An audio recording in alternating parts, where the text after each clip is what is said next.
I want to make sure I mention your book too. You've been thank you. busy. You have a new I didn't memoir. want to be a schnorrer, which is a Yiddish term meaning like I learned that like word a from taker. Groucho Marx. Okay. Yeah, he used to sing a song about being I'm not a schnorrer, which I think really? was wow. Captain Spaulding, I think, has the Okay. word schnorrer in it. My name is Captain Spaulding, the African explorer. I'm no schnorrer. Hooray, I hooray, love hooray. that. Oh, And I remember as a little kid Yiddish. as being a huge fan of the Marx Brothers and Yeah. thinking, schnorrer, what's schnorrer? Yeah. And then someone explained it to me. Oh, that's a great feeling for a Jewish person who knows some Yiddish to explain it to somebody, because when you show interest, we get very excited. Yeah.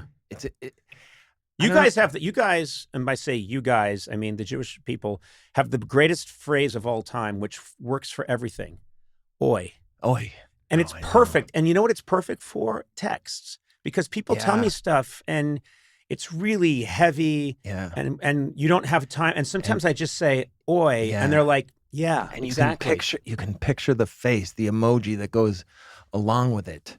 Yeah. And it's It's the same face of when all the pastrami falls out of the sandwich. It's Billy Crystal's Mr. Saturday Night character. That's what I picture.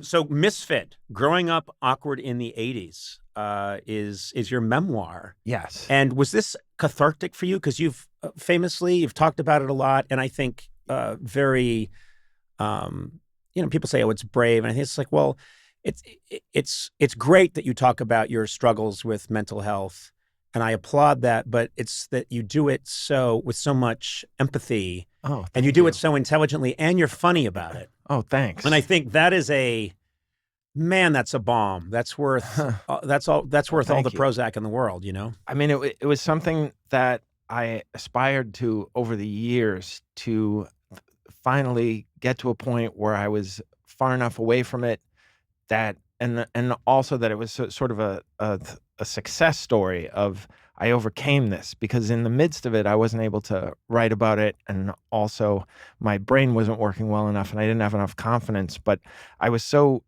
elated and grateful to be on the other side of my depression, which I received ECT about 4 months before I did that abbreviating the states thing. And really? Yeah. And so ECT, the electroconvulsive therapy I was inpatient in Weill Cornell Hospital, New York Presbyterian in Manhattan. And you said one of the patients actually recognized me from TV. And he said, am I crazy? Or are you Gary Gulman? Which is, I mean, you can write both. an entire act. Apparently both. Yeah. You are crazy, but I'm getting that from context. Yeah, exactly. But it's not because you think I'm Gary Gulman, although I would say maybe shoot higher for who you're imagining. You can imagine anybody. Napoleon. Yeah. So many people to aim for.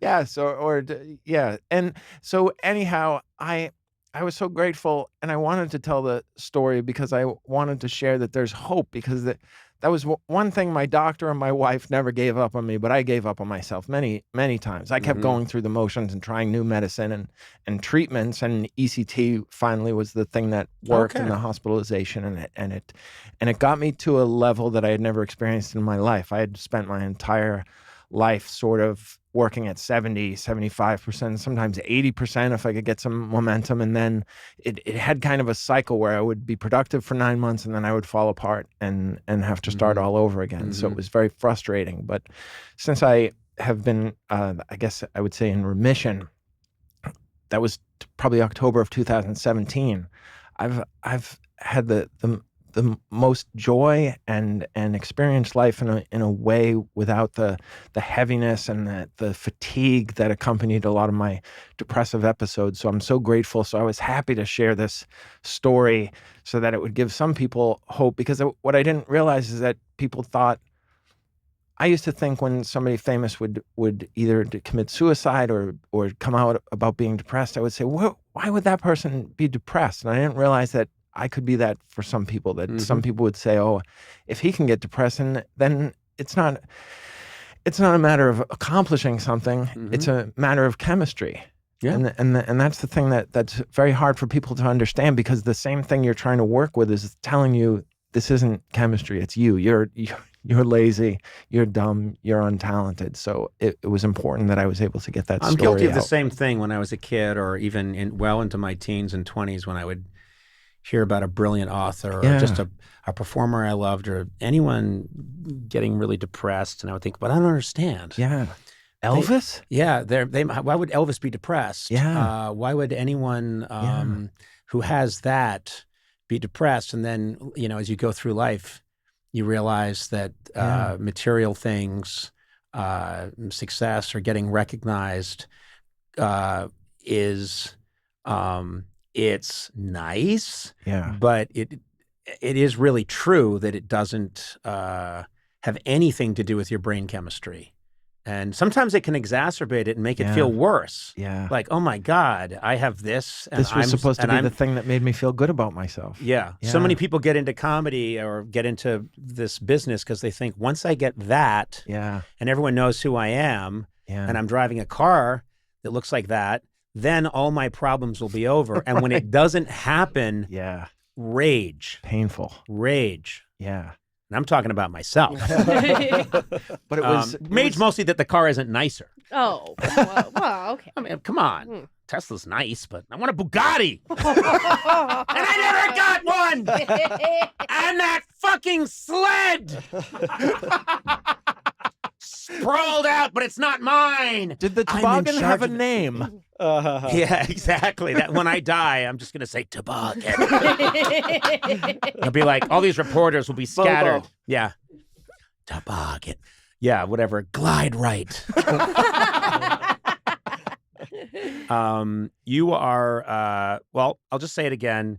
Pleasure to know you. That's so I really nice to admire. hear. I feel the same way. You've brought me so much joy. I really admire you because you're such a highly intelligent and empathetic comedian, and you do such beautiful work.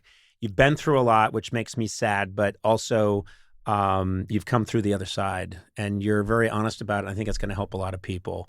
But mostly, if I didn't know any of this, I watch these specials, I watch your comedy. Every time I've seen you perform, I think, man, that guy is so gifted. He thinks so differently than everyone else.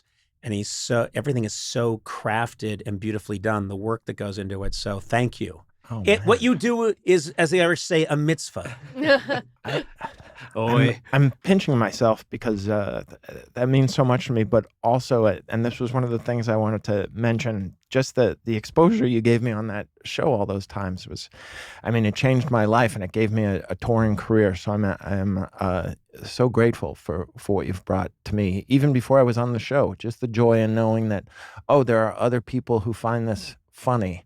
And I thought it was just Well, we found each other. Yeah. And now we're two gangly, depressed guys from Massachusetts who know each other. Who love to read. Yay, us. Yeah. I love that interview you did with Stephen Wright on his book, Harold. Oh, my God, which was such an incredible book. And he was a guy I listened to growing up who made me so happy, He led the too. way for so many people. But you made him laugh so hard that it was just a different side of Stephen what's so Wright. funny? My gosh, you were killing him. The universal comment I've heard, and I'm not patting myself on the back, but it's funny how many people have said this. Yeah. All these comedians that have never heard him laugh. Yes. And I was thinking the same thing. Yes. Which is, he laughs. Oh my gosh. Because he's so straight all the time. But he's such a kind, generous, wonderful, humble. Humble. Yeah. He's a Beyond magical. humble. Yeah. He is a magical, he's really special. Yeah. Magical man with a hideous Boston accent. But what are you gonna do?